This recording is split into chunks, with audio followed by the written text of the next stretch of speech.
Let's see how we can view the history of a file. For example, we have this file here, table of content.txt. Let's find all the commits that have touched this file.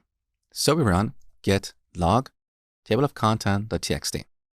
If this is too verbose, we can use the one-line option.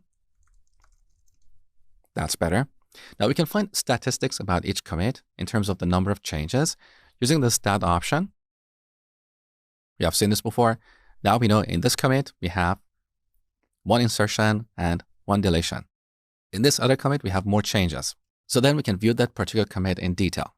Now, if we want to see the actual changes in each commit, we can use the patch option. So instead of stat, we use patch.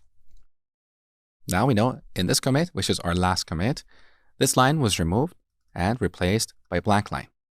In the other commit, before that, we added these few lines and so on.